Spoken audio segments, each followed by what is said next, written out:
Thank you so much. The piece that you just heard was written to capture the emotions of flight in a supercharged jet plane. You heard a flurry of excitement at the takeoff, a moment to reflect on the awe and beauty of the earth at a distance, and a final adrenaline burst when the afterburners kicked in. Our next piece is known as Canada's oldest carol, sometimes called the Huron Indian Carol. It was thought to be written around 1642 by a Jesuit missionary in present-day Ontario.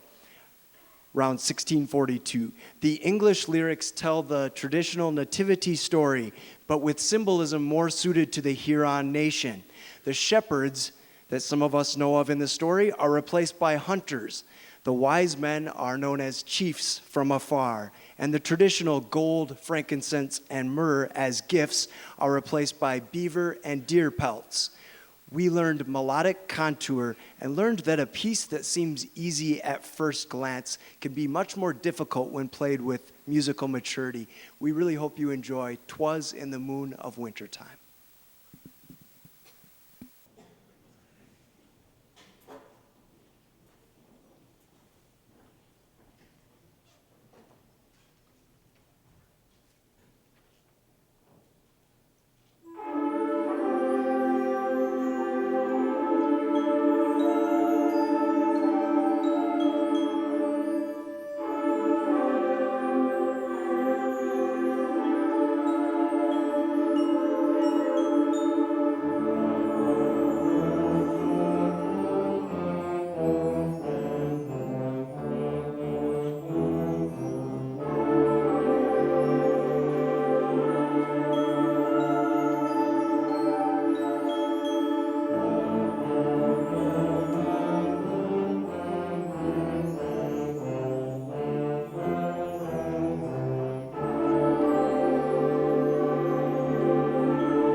The next piece is a favorite of mine for the ninth grade band level, and I think that the students enjoyed learning it as well. Brian Balmages, the composer, is one of the most respected new voices in the band world right now.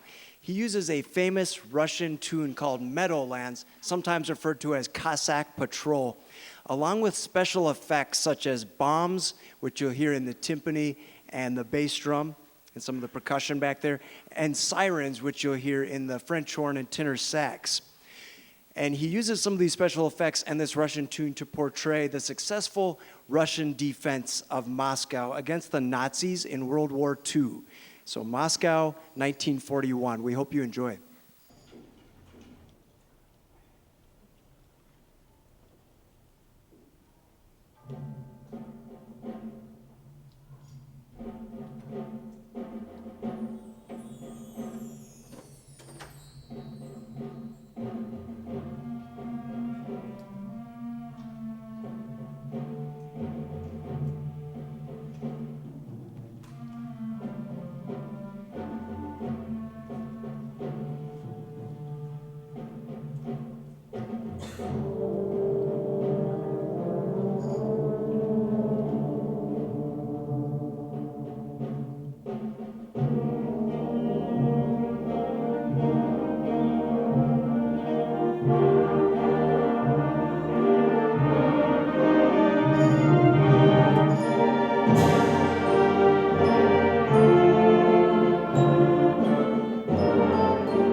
Our next piece, the Villains theme song, will be immediately recognizable to most in the audience from Dr. Seuss's television special and holiday movies.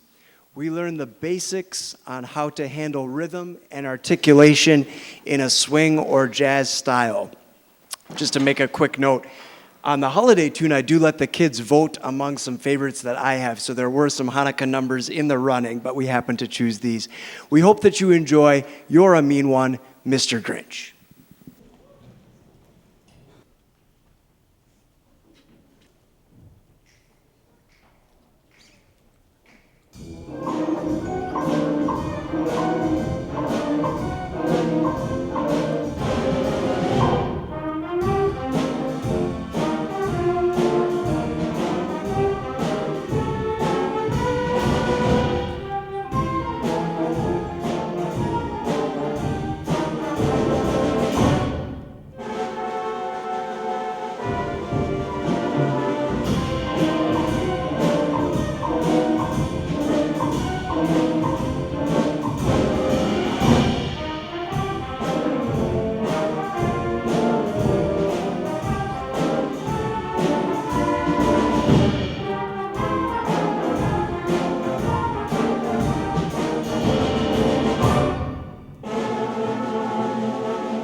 Our final piece was written by one of the top American march composers of all time.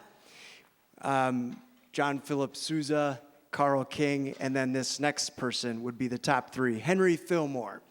We learned that Henry Fillmore was a very unique person in that he used multiple pen names. So the name at the top of our particular march is Harold Bennett. That was one of his more popular pen names. He also used some other more humorous ones, such as Gus Beans, and then he used even a woman's pen name once, Henrietta, I can't remember her last name, but he was a very early champion of women's rights, and so sometimes he would get things published for women when they couldn't. He also learned trombone secretly as a kid. His mom bought him a trombone at a garage sale because his father was a very strict fundamentalist preacher and felt that trombone was instrument of the devil. We've evolved slightly in our thinking. We hope that you've enjoyed our record size and very talented ninth grade band. Thank you for your support tonight. There will be a quick scene change, and then we hope that you'll stay to hear our fine jazz ensemble.